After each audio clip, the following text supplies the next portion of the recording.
আজকে আমাদের বাসায় মেহমান আসবে, তার জন্য হচ্ছে আব্বু সকাল সকাল হচ্ছে বাজার থেকে 3টা মুরগি আনছে। তো মুরগিগুলোর মধ্যে 2টা ছিল মুরগি আর একটা ছিল মোরগ। তো কি অবাক কাণ্ড দেখুন, মুরগিগুলো তিনটাই ছিল একবারে ধবধবে সাদা। তো মুরগিগুলো আমার খুব ইচ্ছা হচ্ছিল যাতে জবাই না করে বাসায় পালি। তো যেহেতু মেহমান আসবে তো কি রান্না তো করাই লাগবে। আর মেহমান বলতে বাসায় আজকে আসবে হচ্ছে আমার ননদ। তো অনেকদিন পর আমার ননদ বাসায় আসছে। আর আসার পর হচ্ছে আমার ননদ আগেই বলে রেখেছিল সে মুরগির মাংস খাবে, এর জন্য আমার শ্বশুর বাজার থেকে মুরগি এনেছে। তো আজকে এগুলাই রান্না করব। আর সারাদিন আজকে কি কি করব আর কি কি করলাম তা সব কিছু আপনাদের সাথে শেয়ার করব। তো ভিডিওটি লাস্ট পর্যন্ত দেখতে থাকুন। তো প্রথমে আমি মুরগিগুলো সুন্দর মতো চামড়া সহ একবারে ফেলে দিচ্ছি, কারণ চামড়ি সহ অনেকটাই দেরি হবে আর ঝামেলা হবে, রান্না করতে অনেকটা সময় লেগে গেছে এগুলো পরিষ্কার করতে। আর এগুলো আমি সুন্দর করে এখন হচ্ছে এগুলো কেটে পরিষ্কার করে নিচ্ছি। আমরা যেহেতু গ্রামে থাকি, আমাদের প্রত্যেকটা পরিবেশ সবকিছুই হচ্ছে গ্রামে। তো আমরা গ্রামের হচ্ছে মাটির চুলায় রান্না করি, আর গ্রামের পরিবেশ গ্রামের সুগন্ধি একটা আলাদাই আমরা উপভোগ করি সব সময়, যেটা শহরে থাকলে কখনোই পাওয়া যায় না। তো গ্রামের পরিবেশ কিন্তু আমার অনেক ভালো লাগে। আপনাদের কেমন লাগে সেটা কমেন্ট করে জানাবেন। আমার কিন্তু গ্রামই পছন্দ। তো এখানে দেখুন কথা বলতে বলতে আমি মুরগিটা সুন্দর করে হচ্ছে কেটে নিচ্ছি, আর মুরগিটাতে অনেক পরিমাণে তেল ছিল। তো এখানে আমার শাশুড়ি রান্না করতেছিল, তার মধ্যে আমার শ্বশুর আব্বা এক গাদা মনে করেন ছোট ছোট হচ্ছে মাছ নিয়ে চলে এসেছে। তো আমাদের গ্রামের ভাষায় এই মাছগুলোকে ডানকুনি মাছ বলে। আপনাদের এলাকায় এই মাছগুলোকে কি নামে ডাকা হয় অবশ্যই কমেন্ট করে জানাবেন। তো এখানে হচ্ছে আমার শাশুড়ি রান্না করতেছিল, আর আমি আর আমার ননদ মানে মেহমান সবাই মিলে একসাথে কাজ করতেছিলাম। তো আমরা সবাই মিলে একসাথে কাজ করছি, রান্না করছি, গল্প করছিলাম, সময়টা অনেক ভালো যাচ্ছিল। আর এখানে আমার শাশুড়ি আম্মা রান্না করতেছিল। তো এখন আমার শাশুড়ি আম্মা হচ্ছে মুরগির মাংসটা রান্না করে ফেলবে। তো আপনাদের একটা ইন্টারেস্টিং ঘটনা বলি।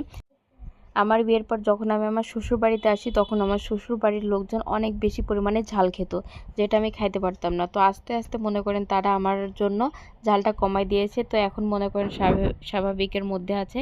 তো এখন আমারও ঝাল খাওয়ার কিন্তু অভ্যাস হয়ে গেছে, এখনও কিন্তু আমি ভালোই ঝাল খেতে পারি। এখন মনে করেন প্রথম দিনের কথা যখন মনে পড়ে তখন কিন্তু হাসি পাই, কারণ আমি প্রথম দিন হচ্ছে আমার শ্বশুর বাড়ির প্রথম তরকারি খেয়ে আমি পুরা হচ্ছে কেঁদে দিয়েছিলাম। যাক, কোনো ব্যাপার না। কোনো মানুষই কোনো পরিবেশের সাথে আগে পরিচিত থাকে না, আস্তে আস্তে সব কিছু খাপ খাওয়াই নিতে হয়। তো আমি আস্তে আস্তে সব কিছু শিখে গেছি। আর আগে কিন্তু রান্নাবান্না আমিও কোনো কিছু পারতাম না, তো আমি এখন সব কিছুই পারি আর আলহামদুলিল্লাহ। তো এখানে হচ্ছে আমি ছোট মাছগুলো সব কিছু একবারে হচ্ছে কুটে নিয়ে ধুতে চলে আসলাম। তো মোটরের পানি দিয়ে ভালো করে মাছগুলো ধুচ্ছিলাম, আর ছোট ছোট মাছ ভেঙেও যাচ্ছিল। যে আর তবে মাছগুলো কিন্তু অনেক টাটকা ছিল। তো মাছগুলো ধুয়ে নিলাম, ধুয়ে নেওয়ার পর এবার হচ্ছে ফ্রিজে রেখে দেবো, কারণ আজকে যেহেতু মাংস রান্না করছে আজকে আর মাছ রান্না করব না। তো এখানে দেখুন আমার শাশুড়ি হচ্ছে মাংসটা রান্না করছে, সাথে ভাতও তুলে দিয়েছে, আর আমরা সব সদস্য বাহিনীগুলো চলে যাচ্ছে হচ্ছে কলার পাতা আনতে। আর এখানে দেখুন গাছে থেকে কিছু টাটকা টাটকা লেবু পেড়ে নিলাম। আমাদের লেবু গাছে কিন্তু অনেক সুন্দর লেবু হয়। আর এখানে শিফা সাপ্পাত আমার মেয়ে সবাই মিলে যাচ্ছে হচ্ছে কলা পাতা আনতে। আর এখানে দেখুন আমার শ্বশুর আব্বার হচ্ছে বাগান। তো এখানে হচ্ছে পেঁপে, তারপরে হচ্ছে কলা, সব রকমের সবজি আছে। বাগানটা কিন্তু অনেক বড়। তো নেক্সট আপনাদের সাথে শেয়ার করব। আর এখানে শিফা সুন্দর করে একটা বড় কলার পাতা হচ্ছে কেটে নিল। তো আর তারা আবদার করছিল তারা কলাই পাতায় ভাত খাবে। তো আমারও ভাবলাম একটা ছোট ব্লগ শেয়ার করি আপনাদের সাথে।